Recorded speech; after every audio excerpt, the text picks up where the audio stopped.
learning to sew, to tailor, well, really any skill I suppose, although let's not get ahead of ourselves, often involves doing things before you really understand why it is that you're doing them. Maybe you get the idea behind one aspect of whatever it is that you're doing, but the big picture isn't exactly so clear. Or maybe the big picture itself is clear as day, but you just can't quite see how this particular stitch or that particular nip and tuck is going to help bring it into being. Is this a problem?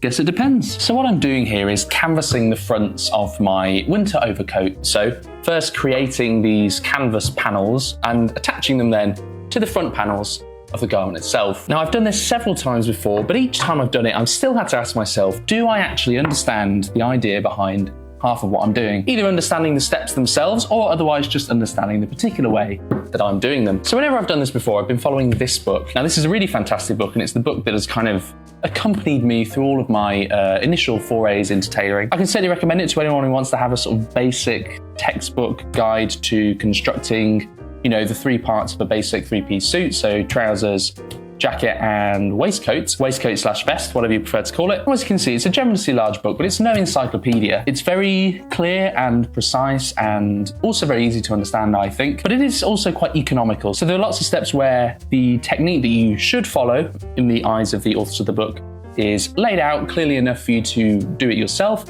but not necessarily always explained in terms of what the sense behind it is. Again, I don't see that as a shortcoming of the book per se. It's just, you know, it's more just a compromise. You know, you can't have a book that's 1,000 pages long explaining every tiny little detail of why people need to do what they're doing. But the instructions in that book apply specifically to a suit jacket, you know, so not this, which is going to be a big long winter overcoat. And often I'm just left wondering, what, if anything, do I need to change if I'm adapting the garment type that I'm making versus what they're describing how to make, if that makes sense. Do the same rules apply? Are there different things I need to take into account? If only I better understood the theory, the sense, the idea behind all the different steps that I've been following, then perhaps I'd be able to kind of just make that decision myself and trust that whatever changes I did make were, if not the right ones, then at least not the wrong ones. Ooh. So just who could a poor innocent wayfarer like myself turn to in my hour of need? I hear you perhaps thinking.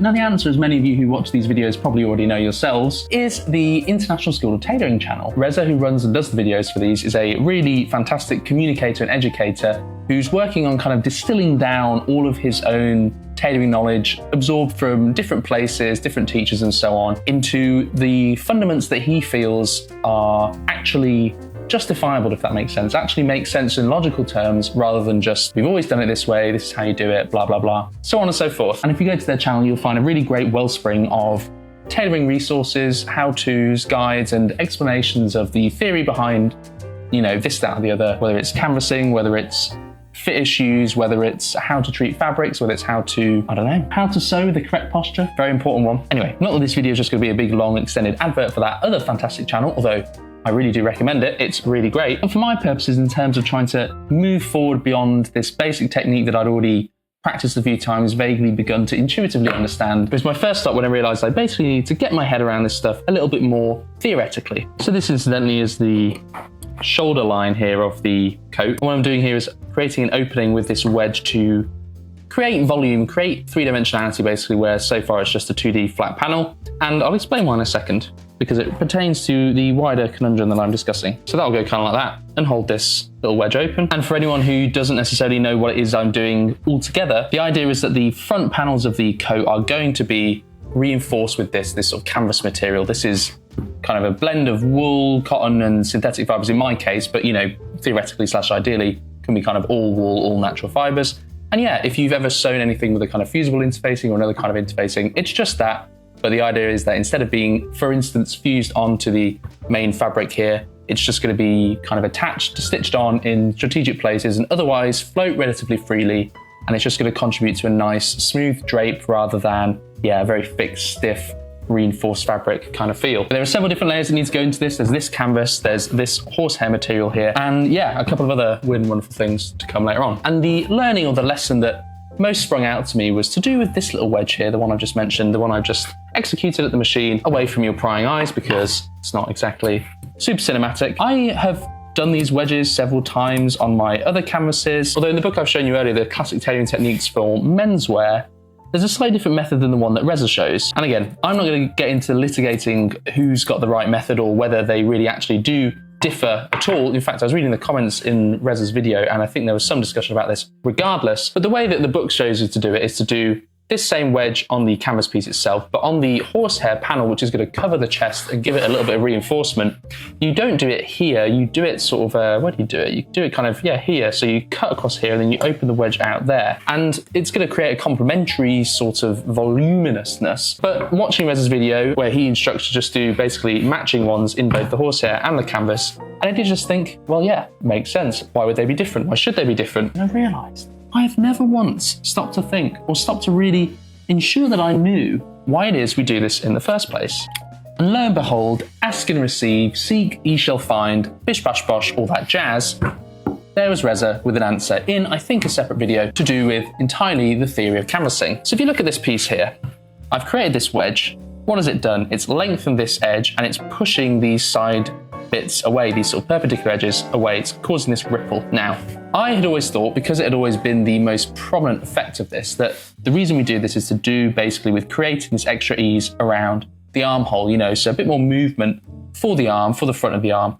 And I figured, sure, makes sense, whatever, I do it, and, you know, nothing seems to blow up or set on fire. Can't have been too wide of the mark in thinking what I thought. But no, as Reza explained, the idea actually is more to do with the lengthening of this edge. And I suppose that given that that's what we've actually done here, we might have been expected to know that already. But, you know, not to tread on his toes. And again, he's got a much larger video on the entire theory of this. This is just one small point. I'm sure you won't mind me relaying it to you, and probably incorrectly anyway. The idea is that if you think of the front of your shoulder, there is essentially a hollow there. It's not a straight line, it's not a flat. And what this does is just creates this sort of excess that allows the garment to rest across that concave space more naturally, basically, more in a more molded way. And yeah, that's basically it. Again, at least if I'm remembering correctly. But as soon as you actually know what the reason is for doing it, it changes the way you relate to doing it in the first place. So again, I'm not trying to outline everything that I learned from Reza's really excellent video. I'm not trying to detail all the new tiny little individual details that I learned from watching it. But again, taking this little shoulder wedge thing as an example, it was interesting not so much to realize that, oh, okay, I thought it was done for one reason, but it's actually done for another reason. It was more that I kind of hadn't really cared in the first place what the reason was. I was just taking it as read. I was trusting in the expertise of my source material, essentially, which again is perfectly fair and well, especially if you're an amateur little dum-dum like myself. So obviously techniques differ regardless, and certainly there's always more than one way to skin a cat, or well, I suppose we're going to be a bit kinder to cats. Peel an orange, let's say. And even now, you know, having just extolled the virtues, and rightly so, of Reza's great video on this same topic, I'm still kind of mixing and matching between his instructions and the instructions in my book. Incidentally, this is another good point that I got from him. This is the, well, it's not domette in my case, it's just sort of cotton flannel. This is to cover this chest hair piece to kind of stop any of the scratchy threads basically poking through to the chest of the wearer, i.e. me. And as we've done here with these darts, these wedges, sorry, to create that sort of three-dimensional effect. With the domette, we don't want to do that. We want to leave this hole, but what you can do is by cutting it on the bias and then stretching it with the iron, you can create essentially the same kind of three-dimensionality. This is collar linen, so later on I'll be making the collar out of this, or part of the collar out of this, and this is just to further reinforce the shoulder area. I've done this before in a jacket, and because this is a very heavy fabric, I figured why not, let's just go whole hog. And that's not, for instance, in Reza's instructions, although, you know, not to say that he says not to do it, whatever, it's just that he's focusing on a particular type of jacket construction that this doesn't really apply to. But yeah, I can't help but wonder, now that I'm barreling anyway back into this process, which again, I've done a couple of times, but as I've just professed, I still don't necessarily understand all the theory of, you know, is it just stupid, basically, to do so? Should we make sure we're clear in our minds about the whys before we get on with the hows? Even for something as niche, I guess, as tailoring, there are many resources to consult, you know, from real books to kind of PDF troves of old tailoring manuals of days gone by. Obviously YouTube content such as Reza's excellent stuff, or indeed, God forbid, my own. Knowing where exactly to find the desired knowledge in the first place is one thing.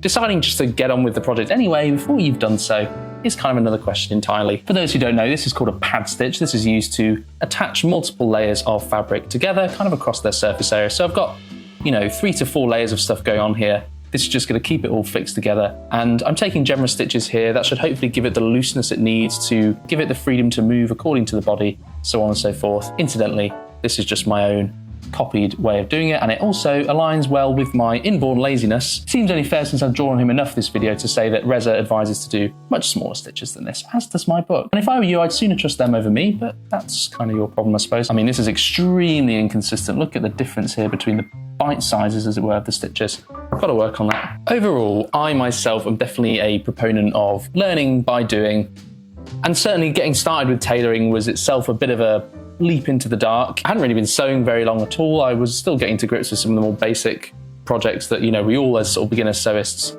get started with. Drawstring shorts, all that stuff. And the worst that'll happen is I'll just produce a dud or two, and I refuse to comment at this moment in time as to whether that is in fact what I did. Definitely need some lunch before I do anything else. But yeah, where was I? Learning all the theory, whether at first or as you go along, is obviously great, and you should expect to be challenged when you're learning a new skill and to have to work hard to achieve, basically, to achieve the results you want. You know, and I think the challenge involved in that regard is itself both rewarding as far as fun's concerned, but also its own contributor to the actual learning process. We're now at the rather delicate stage of attaching the garment to the canvas. Need to make sure everything's as lined up as I can get it, which is to say correctly lined up. Always a bit of a struggle, and in this case, because the pieces are much larger than what I'm used to handling before, it's kind of even fiddlier, although actually everything seems to be panning out so far.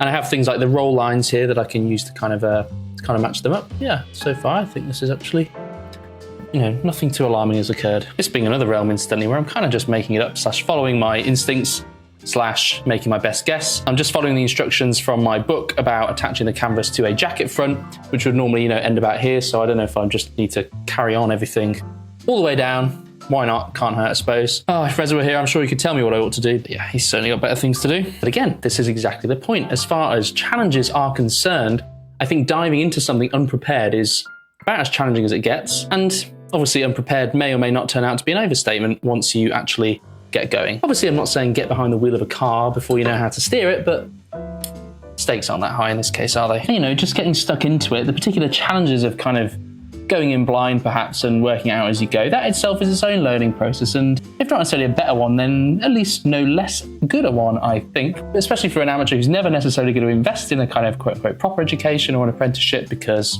they don't have the means or the time or really even just the inclination. Just attach the edge of the pocket there to the canvas. That stitch will stay in while the spacing stitches will come out eventually, but that's one of the places where at least this panel will truly be attached to the canvas. I think by getting down and dirty in the material reality of what theory otherwise only describes can kind of give you a more intuitive understanding of what's going on and also what actually matters to you based on your own priorities or interests, because after all, if you're like I am, mimicking essentially a professional technique, you know, you're taking your cues from professionals, i.e. people who do it for money and need to achieve a certain thing. That might not be the thing that you're trying to achieve yourself. Perhaps you don't mind if there are the odd mistake here or there. Perhaps you just want to have a bit of fun. Getting ahead and just trying it out before you get too bogged down in the wheres and the why-fors really will just make sure that you can get started, you can build up some momentum ahead of steam in your practice, in your new hobby, and just kind of get out ahead of technical questions or theoretical matters of taste that by doing it you realise wouldn't have really applied to you or interested you in the first place. I guess it's just to say that practice, or at least enough of it, can always be a substitute for theory, but the reverse, naturally, it's not really true. At some point you've got to actually do something, haven't you? You know, this I think will be the 4th jacket or coat that I've properly canvassed in this manner. And each time I've done it slightly differently. My very first one I didn't have access at the time, or I didn't know where to access the proper kind of wool canvassing material that I've got here, or indeed really any of the other fabrics really, you know, the horsehair that I padded the chest with, what else, the collar linen, didn't have any of that. And I just used, I think, yeah, cotton muslin, the kind of thing you'd make a toile with, as my sort of canvassing fabric, and just layered it a couple of times to do the chest padding, you know, the plastron. And you know what, it turned out fine. I definitely noticed a difference, but for the fabric that I was using, it was a kind of cotton yarn dyed fabric. It actually looks very similar to this. It just worked out fine. Like, I'm sure to the professional eye, you can tell that the drape isn't really quite right, but also bearing in mind the garment fabric itself wasn't really, I suppose, as sort of rarefied to almost warrant all the effort. Although I don't like to think in those terms, but you know what I mean. You know, for the purposes of doing it the first time, for practicing in a relatively low stakes project, it worked just fine doing it that way, and then the next time I got my hands on the proper materials after all, and that was definitely night and day for sure. You know, I realised just what a difference having this wool canvas makes. It really does just hang and support the structure so much more beautifully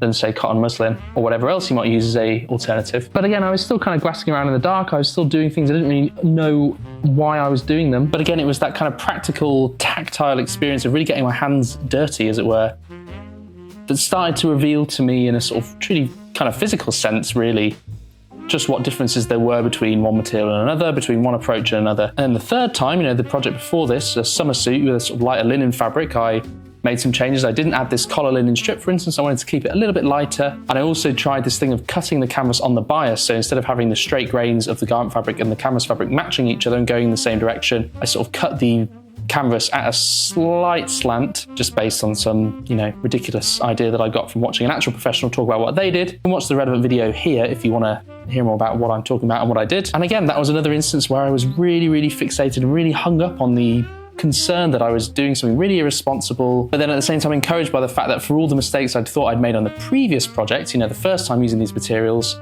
it actually looked like it worked out okay, and all this pressure to really get everything exactly lined up and spot on, which obviously is just sensible, good practice, really maybe was a little bit, a little bit excessive in my case. Again, as an amateur, as someone doing this for their own satisfaction, with an amateur's eye on how to judge the final product. And of course, I do always want to get better. I do want to develop the eye that would allow me to see perhaps that I was indeed mistaken in these earlier projects, that I wasn't doing things as well as I could have done, and that's all well and good. But again, I'm only going to do that by practicing and every now and then sprinkling in a little bit more theory. And that's definitely true actually. When I compare the ways that the canvassing has affected the drape and the general shapeliness of my last two projects, which were properly canvassed with the proper materials, but with slightly different approaches and kind of layerings of materials, I honestly can't tell the difference. I really don't think either approach has shown itself up to have been either falsely conceived or falsely executed. And I think that's why I'm at this stage both curious to actually get to the bottom of it, but also more relaxed about whatever it is I end up actually doing. And already, in the doing of this particular canvassing, I've taken a few shortcuts, made a few improvisatory leaps that I think in the last projects, and certainly the one before that, I would never have dreamed of being so presumptuous as to take. Yes, of course, I know what they say, a little knowledge is a dangerous thing, and I'm sure that's especially true when you've got a needle in your hand or perhaps a large and not especially sharp pair of fabric shears. But I am essentially just the tailoring equivalent of a small idiot child in a sandbox, shoveling sand and God knows what else into its mouth, following its instincts, and generally having the time of its life.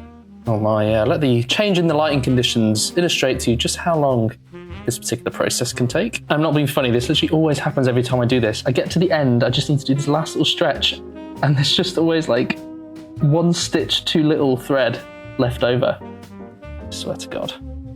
Heads are gonna roll for this. Okay, that ought to do it. Yeah, I can definitely feel now that having done this a few times really, I have just developed, well, for better or worse, at least I've developed the impression of having a sense of what does and doesn't work, of what I can and can't vary. And again, enough to have inspired some actual curiosity of what it's actually all about. Of course, perhaps I was just barking up the wrong tree. The fun part, other than just this kind of vampiric lighting, is that there are two of these to do, which means that any mistakes I may have made on this one, I do now have to go and, in the interest of symmetry, replicate. Well, couldn't have happened to a nicer guy.